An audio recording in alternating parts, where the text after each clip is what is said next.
জান্নাতুল ফেরদাউস নসিব করে দেন, বলি আল্লাহুম্মা আমিন।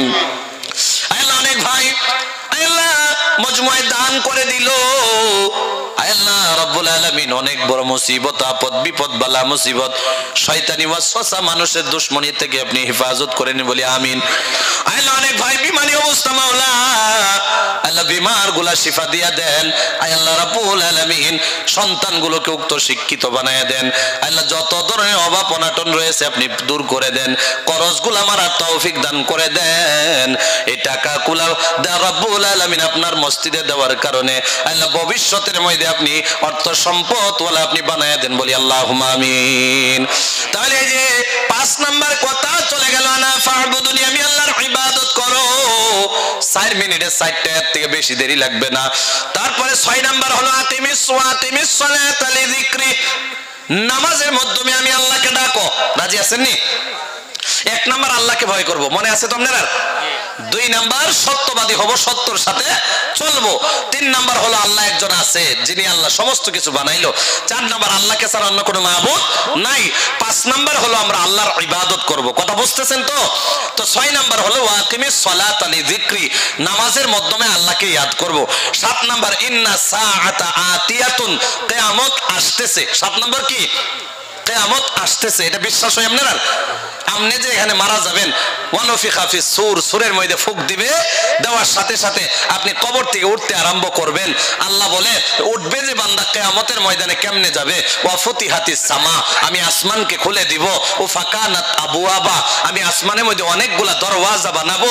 এই দরওয়াজাগুলা দিয়া সমস্ত মুসলমান, সমস্ত মানুষকে কিয়ামতের ময়দানে হাজির হবে। আর হাজির হওয়ার পরে ইন্না ইয়াউমাল ফাসলি কানা মিকাতা, আমি নিশ্চয়ই কিয়ামতের দিন, হিসাবের দিনটা, ফয়সালা দিনটা আমি নির্ধারিত করে রাখছি। এতে বোঝা গেল যার আমল নামা ভালো হবে, ফা ইন্নাল জান্নাতা হিয়াল মাওয়া, তার ঠিকানা জান্নাত হবে। যার আমল নামা খারাপ হবে, ফা ইন্নাল জাহিমা হিয়াল মাওয়া, সে তার ঠিকানা জাহান্নাম হয়ে যাবে। কথা বুঝছেন আপনারা? কিয়ামত আসতেছে। আল্লাহ বলে আকাদু উকফিহা, 8 নাম্বার কি? আকাদু উকফিহা, আমি কিয়ামতের দিনটা লুকায়া রাখছি।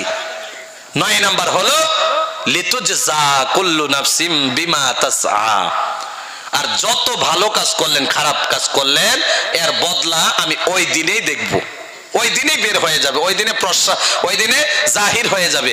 যত আমল করলেন, কি করলেন, সব ওই দিনে গিয়া কি হবে, আপনার বের হয়ে যাবে। তো যাই হোক, অনেক লম্বা আলোচনা করার মকসুদ ছিল না।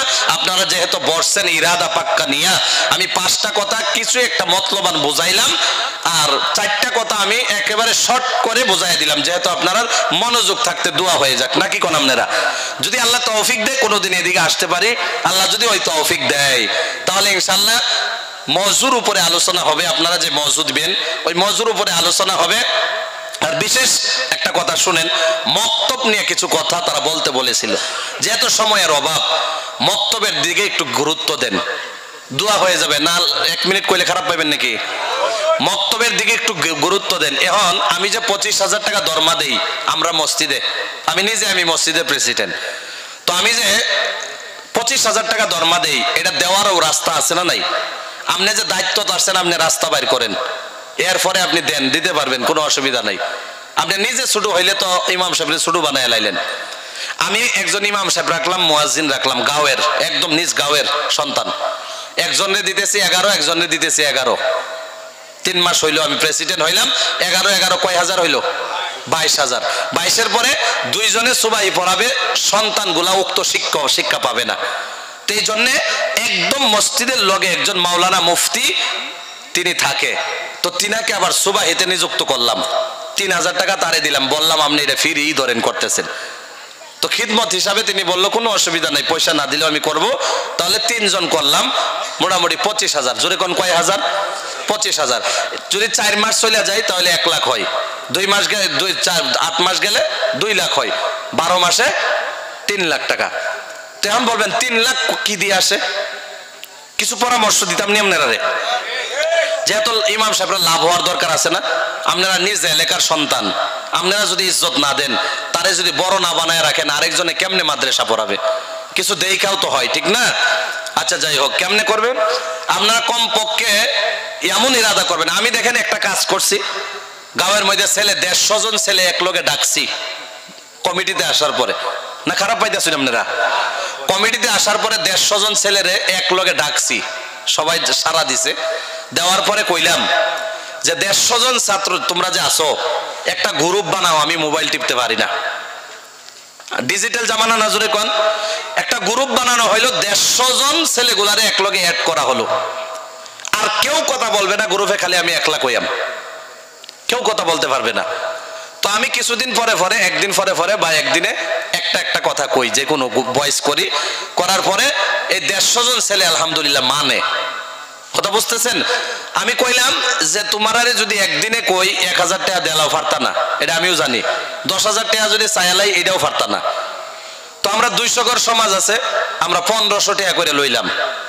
ইমামের বেতন শেষ হয়েছে নি? কয় না শেষ হয়েছে। ইমামের বেতন তো শেষ। তো ইমামের বেতন যখন শেষ হয়ে গেছে, তাহলে মসজিদের আরো কাম কাজ থাকে না? তো কাম কাজ যখন থাকে, আমি কি করলাম, গ্রুপের মধ্যে সব ছেলেগুলারে কইলাম, মাসের 1 তারিখ থেকে 30 তারিখ 30 দিন ফাইলা, অনেক টাকা, অনেক সন্তান আছে একদিনে বলে 200 টাকা শিকড়েই খায়লা, আছে না? সিগারেট বিড়ি খাইয়া 150, 200, 300 টাকা নষ্ট করে। আর যারা বোতল খায় তার কথা তো বাদেই দেন। তাহলে এই যে ছেলেগুলা টাকা নষ্ট করে, আমি কই একদিনে 30 টাকা দিবার হইবা? ছেলেগুলারে কইলাম, 30 টাকা কত বড় কথা নি? সবই করেছি ফারাম 30 টাকা বড় কথা না। আর যারা আনছি তারা সব রোজগার করা মানুষ। 30 টাকা পারতো না যদি কইন, একদিনে 30 টাকা পারতো না? কয় পারবো। আমি কই 30 টাকা এক লগে লাগতো না, একদিন 2 দিন 3 দিন প্লাস করে 1 মাস ভরা, কমস কম হিসাবে কত হয়? 900 টাকা নাকি? তো আমি কইলাম 100 টাকা লাগাই দিবা, 1 মাসে একবার 1000 টাকা গ্রুপও দিবা। কথা বুঝতেছেন আপনারা? তো কি করলাম, মসজিদের নামে গিয়ে SBI ব্যাংকের থেকে একটা ব্যাংক বানাই আনলাম, অ্যাকাউন্ট বানাই আনলাম। বানানোর পরে এইটার স্ক্যানার দিছে, এইটারে গ্রুপও লাগাইয়া দিছি। লাগাইয়া দেওয়ার পরে আমি কইলাম, এই যে স্ক্যানার আছে, স্ক্যানারের যুগ, আমি তো এটা অতটা বুঝি না, তো এই স্ক্যানারে পয়সা দিবা, মসজিদের অ্যাকাউন্ট পায় ঢুক করবো, আমারটা ঢুকতো না। তো প্রত্যেক মাসে মাসে 1000 টাকা করে সব ছেলেগুলা দেয়। কোনো মানুষ আছে জোশে 2000 দেয়। পরে আমি কইলাম, যদি কেউ পারো মাঝে মাঝে 10 টাকা 20 টাকাও দিও। তো এরকমও আছে। তো এরকম বা কইরা 150 জন মানুষ যদি নাও দে, পুরা না হয় 1 লাখ টাকা তো আইব, কি কইন? আইতো না? 12 মাসে 12 লাখ গেল এইটা। তারপরে কইলাম মসজিদের মধ্যে শুক্রবারে জুমার বয়ানের পরে কইলাম, মসজিদে উন্নত লাগে কইতাছি, বুঝছেন নি? মসজিদে বয়ানের পরে কইলাম, বয়ানের পরে নামাজ পড়ার পরে তো সবই থাকে না, কাম কাজ থাকে। তো আমি কইলাম সবই 2 মিনিট কথা শুনুন। প্রত্যেকের বাড়ির মধ্যে তামুল গাছ, সুপারি গাছ আছে না? কয় না আছে না? এইদিকে নাও থাকতে পারে, আমরা দিকে মানে সুপারি গাছগুলা মশহুর। তো আমি কইলাম 200 ঘর সমাজ আসুন, একটা করে যদি সুপারি গাছ মসজিদ জীবনের লাগিয়া দেয়া লাইন, ক্ষতি হইব নাকি? কয় না, কোনো ক্ষতি হইতো না। আমি কইছি উফরে যদি ফারুন, জয়ডা ফারুন যে একটা তো দেও নি লাগবো, পারবেন আপনারা? পারবাম। তারপরের দিনেই হুজুরে লইয়া বার হয়ে পড়লাম। 12 হাইরা 3 জন হুজুর, সামাজিক এই যে 150 জন আছে, এর ভিতরে 10 জন পাওয়া যেত না, এই 10 জন রে লইছি। লইয়া হাইরা আমরা 12 হাইরা লিস্ট করা শুরু করলাম। 250 ঘর হইছে। তারপরে এখনো 20-25 ঘর বাহির হয়েছে, মানুষ নাই বাড়ির, পাওয়া গেছে না। তো আমি সময় দিবার পারি না বেশি। তো আমরা 200 ঘর আমরা দিয়ে কমপক্ষে লাট যদি মারুন 500 টাকা তো একটা গাছের তৈব। কোনো গাছ আছে 50 কেজি আয় পরে, আর একটা গাছ দিলে খারাপটা দিব, ভালোটা দিত না, কেউ ফার্স্টটাও দিছে। তাহলে যোগ করে দেখলাম কমপক্ষে আমরা বছরে 2 লাখ 2.5 লাখ পাইবাম, 1.5 লাখ তো পাইবাম। তা সব মিলাই দেখবার গেলে আমরা প্রত্যেক বছরে ইমামের বেতন দিয়ে টুকটাম কাম করার ফলে 10 লাখ টাকা আমরা আয় থাকবো। তো এই চিন্তা করলাম, সবই সহযোগ করলো। করার পরে আজকে ধরুন গ্রুপের বয়স হলো 3 মাস, 3.5 মাস, 2 লাখ টাকা হয়ে গেছে। কথা বুঝছেন আপনারা? তো এরকম কিছু প্রসেস আপনারা সমাজও আনুন, আনার পরে মসজিদ ঠিক করুন, আপনারা ইমামের বেতন বালা হইয়া দেন, ফুলাফান গুড়ারে উক্ত শিক্ষিত বানাইন। অন্ত কইবেন যে শিক্ষার দিক দিয়ে যে সুবাহির কথাটা একটু পরামর্শ দিন, শুনবেন আপনারা? আমি যেদিন কমিটিতে আছি তারপরে দিন মানুষ লয়ে বইছি, আমরা মসজিদের বাউন্ডারি আছে, আমি কয়ে দিছি যে কোনো বস্তু যদি আপনার কোনো নির্দিষ্ট না থাকে, এটার কোনো সম্মান থাকে না। 27 পারা হাফিজ হয়ে বাদ দেখ বললে আলবো, আর 30 পারা যদি পরে বলতো না, এটার একটা সম্মান থাকে। কথা বুঝছেন? তাহলে আমি কি করলাম, সব মানুষের আলাপ আলোচনা করে হাইরা আমি যেদিন বাইর থাকি, আমি নিজেও সময় দেম, তে সুবাহির টাইম বানাইলাম 5টা 20 তালা লাগিয়ে পড়বো। বুঝতেছেন আপনারা? 5টা 20 তালা লাগবো, যদি সেক্রেটারির সেরানো আয় না ফোলা বানায় না তার আর ডুববার দেওয়া হইতো না। মানছেন আপনারা সবই কো মানছে, হাসাই মানছেন, ফিতনা করবেন কোনা ফিতনা করতাম না। সময় বুঝা বুঝি একটু 10 মিনিট 5 মিনিট এদিক এদিক করা হইব যাতে রাত কম বেশি হয়। তো এটা লেগে 5টা 20-এর থেকে ফার্স্ট ওপেনিং করা হয়েছে 40 পর্যন্ত। 40 বর্তমান সময়ে তালা লাগতেছে। তারপরে যদি আপনার 10 জন না 50 জন ফুলাফানো যদি বাইরে থাকে তালা খোলা হইতো না। যত বড় গাবুরা সাহেব যদি আপনার সুপারিশ করে তারপরেও কাম হইতো না। এটা কানুনেই তালা লাগিয়া পরে। মাদ্রাসার ভিতরে 3 জনের ভিতরে একজনের নাজিমে তালিম বানায় দিছি। তালিমের তরক্কি যদি না হইতে আপনার উপরে প্রেসার দেন, আপনার দরমা কমায় দেন, আর যদি বৃত্তি আয়ে তাহলে 1000 করে সব হুজুরে বাড়ায় দেন। এই কথা কইলাম, কথা বুঝছেন? তারপরে তালা জন লাগিয়ে আর এখন সারা গাইডসেন টাইট হয়ে গেছে। আমি জুম্মার বয়ানে কইলাম আপনারা হইতে তো 8টা তরিয়াতে আপনার ফুলাফান সবাই কি বাজাইব। আপনি নিজে প্রথমে উড়াহি হন, যদি আঙুলো ধরিয়া প্রাইভেট স্কুলে নিতার হইন তাহলে সুবাহি দিনই শিক্ষা নিতার তেন নেকার লেগে নিতার বাইন, অবশ্যই নিতার বাইন। আপনি নিজে আঙুলো ধরে নেন, তারপরে আপনি সন্তানে আপনি যাইব। আপনি একদিন কইবেন যে সুবাহিত না গেলে তোর আজকে বাড়ির জায়গা নাই। হ্যাঁ 6টা 5টা 40-এর আগে হ্যাঁ গিয়া ঢুকবো সুবাহিত। তো আলহামদুলিল্লাহ 2 মাস 3 মাস হয়ে গেছে এই কানুনটা। এখন পর্যন্ত বিশ্বাস করুন একটা ফুলাভান টাইমের পরে থাকে না। আমি কি করছি যে সব হুজুরার আগে 6টার যে 5:40 শুরু হইব, তালিমাত হুজুর তাহলে 5:30 10 মিনিট আছে না টাইমের। তারপরে এই 5 মিনিট পরে এই বাকি শিক্ষকগুলো হাজির তাহলে লাগবো ছাত্র সহ। যদি 40-41 হয়ে যায় কোনো হুজুরাও এদিন ডুববার পাইতো না। এটা কানুন। যদি হুজুর না ডুহে এই দিন হের বেতন পাইতো না। আর বেতন যদি না পা তার হয়ে প্রেসার দেওয়া হইব, তুমি সুবাহি ফরানির উপযুক্ত না, তুমি গাফলতি করো। তুমি গাফলতি করলে ছাত্র তো এমনি গাফলতি করবো। ছাত্র বাগায় দেওয়া হয়েছে 3 জনে বাগায় পড়ালেখা করাইতেছে। এখন আমারটাই এরম লাগতেছে সুবাহিটা একদম উজ্জ্বল হয়ে গেছে, ঝিলমিল করতেছে। তো এরম আপনারা পারতেন না? কোন পারতেন না আপনারা? প্রাইভেট স্কুলে তো ফাড়াইবে নেই, 2 জন শিক্ষক বাড়াই দেন, 3 জন শিক্ষকরা হইন, আধা ঘন্টা না 45 মিনিট আপনার ফলাফান উক্ত শিক্ষা পাইব। 1.5 ঘন্টা 2 ঘন্টা লাগতো না, 7.5টা লাগতো না। 1 ঘন্টার ভিতরে ফলাফান শিক্ষা দিনই শিক্ষা পাইলবো। পরে স্কুল ফরেন, ইঞ্জিনিয়ার বানান, কি বানান সব বানান পারবেন। তো এই কথাটা মাঝে দেয়া কইছি পরামর্শ স্বরূপ, নারাজ হইছেন নাকি? তো এই প্রসেসের ভিতরে করুন। আপনার ফলাফান ডাক্স হইতো না, আপনার ফলাফান বিড়ি খাইতো না, সিগারেট খাইতো না। আপনার ফলাফান প্রথমে যদি দিনই শিক্ষা যদি অর্জন না করে মুসলমান থেকে হিন্দু হইতো না। কথা বুঝছেন?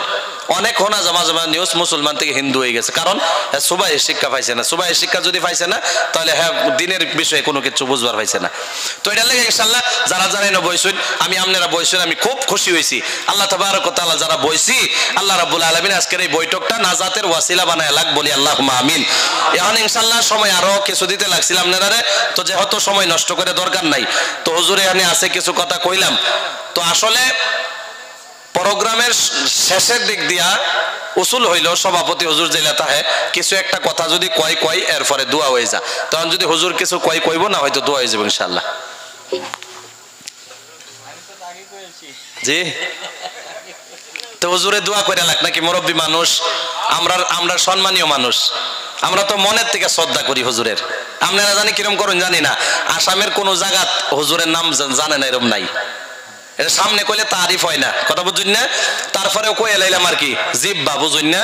তারপরে সামনে কয়ে লাইলাম আসামের কোনো জায়গা নাই যে হুজুরে চিনে না। যদিও আপনারা লোকাল জায়গা, আপনারা সম্মানের দিকটাও কমই থাকতে পারে বা চিনতেও ভুল হইতে পারে, কিন্তু আমরা চিনতে ভুল করি না হুজুরে। তো এত সময় হুজুরে বয়া রাখিয়া আলোচনা করলাম।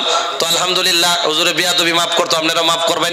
যদি কিছু আমলের কথা হয়েছে আল্লাহ প্রত্যেকটা আমলের তৌফিক দিত, কই আল্লাহুম্মা আমিন। তো হুজুর যদি এখন দোয়া করে ইনশাআল্লাহ দোয়া করে দিব। আচ্ছা আচ্ছা মাশাআল্লাহ। তাহলে এই যে দোয়া হইব, দুয়ার ভিতরে দুয়ার আগে দুরূদ শরীফ পড়তে মুহাম্মদ ওয়া আলা আলিহি ওয়া সাহবিহি ওয়া বারিক ওয়া সাল্লিম কামা তুহিব্বু ওয়া তারদা আদদা মা তুহিব্বু ওয়া তারদা আস্তাগফিরুল্লাহ ইন্নাল্লাহা গফুরুর রহিম আস্তাগফিরুল্লাহ ইন্নাল্লাহা গফুরুর রহিম আস্তাগফিরুল্লাহ আল্লাযী লা ইলাহা ইল্লা হুয়াল হাইয়ুল কাইয়্যুম ওয়া আতুবু ইলাইহি লা হাওলা ওয়া লা কুওয়াতা ইল্লা বিল্লাহিল আলিয়্যিল আযীম। আল্লাহুম্মা আমিন। আলহামদুলিল্লাহি রাব্বিল আলামিন والعاقبة للمتقين والصلاة والسلام على نبينا محمد المرسلين وعلى آله وأصحابه أجمعين وعلى من تبعهم بإحسان إلى يوم الدين ربنا آتنا في الدنيا حسنة وفي الآخرة حسنة وقنا عذاب النار وأدخلنا الجنة مع الأبرار يا عزيز يا غفار يا رب العالمين আয় আল্লাহ রব্বুল আলামিন মাওলাই করিম মাবুদ আয় আল্লাহ সন্ধ্যা থেকে নিয়ে মাবুদ রাত প্রায় 12টা হয়ে গেছে আয় আল্লাহ তাকাইয়া দেখেন আপনার মুমিন বান্দারা এত সময় হয়ে গেল আল্লাহ একজন মানুষ উইটা যায় নাই আয় আল্লাহ রব্বুল আলামিন ও দয়াল আল্লাহ আল্লাহ অনেক দূরের থেকে আসলাম গুনাহগার হতে পারি মাবুদ আল্লাহ রাব্বুল আলামিন নাফরমান বান্দা হতে পারি মাবুদ আল্লাহ দয়া মায়া মেহেরবানি করিয়া যে ভাইয়েরা এত সময় বসে রইল আল্লাহ সভাপতি হুজুর থেকে শুরু করে আল্লাহ যত মুসলমান এত সময় বসে বয়ান শুনলো আল্লাহ আমার থেকে শুরু করে সবাইকে আপনি মাফ করে দেন আল্লাহ মাইকের আওয়াজ যত দূর পর্যন্ত চলে গেল মা বোনেরাও বয়ান শুনলো আল্লাহ দয়া মায়া মেহেরবানি করে আমার মা বোনদেরকেও মাফ করে দেন আল্লাহ রাব্বুল আলামিন মাওলা রে অনেক মানুষ আছে বিমারি অবস্থা মাবুদ আল্লাহ আপনি যদি শিফা না দেন দুনিয়ার জমিনে শিফা মাবুদ কেউ দিতে পারে না আয় আল্লাহ মানুষ ভাবে টাকা পয়সা ওষুধে শিফা আছে না না মাওলা আয় আল্লাহ আপনি যদি শিফা দিয়া দেন টাকাও লাগে না পয়সাও লাগে না হসপিটাল কিছুই লাগে না মাওলা দয়া মায়া মেহেরবানি করিয়া আমাদের বিমারকে আপনি শিফার ব্যবস্থা করে দেন আয় আল্লাহ অনেক মুসলমান মাবুদ বিপদ আপদ বালা মুসিবত শয়তানি ওয়াসওয়াসা মানুষের দুশমনিতে মাবুদ পড়ে আছে আয় আল্লাহ আপনি রব্বুল আলামিন দয়া মায়া মেহেরবানি করিয়া সমস্ত মুসিবত আপনি দূর করে দেন আয় আল্লাহ খাস করে মাওলা আয় আল্লাহ রব্বুল আলামিন এই মজমুয়ার মধ্যে অনেকে আছে মা নাই বাবাও নাই মাওলা মা ডাকতে পারে না বাবা ডাকতে পারে না মাওলা দয়া মায়া মেহেরবানি করিয়া মাওলা রে আপনি মা বাবাকে মাফের ফয়সালা দিয়ে দেন আল্লাহ অনেক মানুষ এখানে আছে মাবুদ সন্তানগুলোকে উক্ত শিক্ষিত বানায়া দেন আল্লাহ রাব্বুল আলামিন এই অঞ্চলের মধ্যে থেকে মাবুদ জিনার ইন্তেকাল হয়েছে আল্লাহ তিনার কবরকে মাওলা আপনি রাব্বুল আলামিন কবরের মুআযাব থেকে নাজাত করে জান্নাতুল ফিরদাউস দিয়ে দেন আল্লাহ খাস করে মাওলা আল্লাহ কমিটির তরফ থেকে একজন ভাই আল্লাহ আমার কাছে দুয়ার দরখাস্ত করছে মাবুদ সন্তান কথা বলতে পারে না মাওলা আল্লাহ রাব্বুল আলামিন এর চাইতে বড় নিয়ামত আর হতে পারে না মাওলা দয়া মায়া মেহেরবানি করিয়া আল্লাহ রাব্বুল আলামিন স্বাভাবিক জিন্দেগির মাওলা জবানওয়ালা বানায়া দে আল্লাহ যত ধরনের মুসিবত তিনার আছে মাওলা তুমি দূর করে দেন আল্লাহ খাস করে মাওলা আখিরি গুজারিশ আল্লাহ আপনি প্রত্যেকের মনের খবর জানেন দয়া মায়া মেহেরবানি করিয়া প্রত্যেকের মনে জায়েজ মাকাসিদে হাসানাকে পুরা করে দেন আল্লাহ রাব্বুল আলামিন খাস করে মাওলা আল্লাহ মুরব্বি মাওলা আমার হুজুর থেকে শুরু করে আল্লাহ সবাই যারা বসে রইলো আজকের বৈঠকটা আপনি নাজাতের ওসিলা বানায়া দেন আল্লাহ আখিরি গুজারিশ মাওলা যতদিন পর্যন্ত কবরে সামান তৈরি করতে না পারি ততদিন পর্যন্ত আপনি মওতের ডাক দিয়েন না আল্লাহ রাব্বুল আলামিন প্রতি রাতে সফর করি মাওলা আল্লাহ এখান থেকে অনেক দূরের রাস্তা মাওলা ঘর পর্যন্ত গেলে আল্লাহ আপনি যত ধরনের বালা মুসিবত আছে দূর করে দেন আল্লাহ মেহেরবানি করিয়া কমিটির জিনারা মাওলা মেহনত করিয়া এই প্যান্ডেল সাজাইলো এই মজমুয়া সাজাইলো কোরআনুল কারীমের মজমুয়া সাজাইলো মেহেরবানি করিয়া মাওলায়ে কারীম মাবুদ আমার এই ভাইগুলার জন্য জান্নাতের মধ্যে আপনি একটা মকাম তৈরি করিয়া দেন আল্লাহ হুজুর পাক সাল্লাল্লাহু আলাইহি ওয়াসাল্লামের তুফাইলে আমাদের দোয়াকে কবুল মঞ্জুর করে নেন সুবহান রাব্বিকা রাব্বিল ইজ্জাতি আম্মা ইয়াসিফুন ওয়া সালামুন আলাল মুরসালিন ওয়াল হামদুলিল্লাহি রাব্বিল আলামিন আমিন আমিন আমিন বিরহমাতিকা ইয়া আসসালামু আলাইকুম ওয়া রাহমাতুল্লাহি ওয়া আখির দাওয়ানা আলহামদুলিল্লাহি রাব্বিল আলামিন।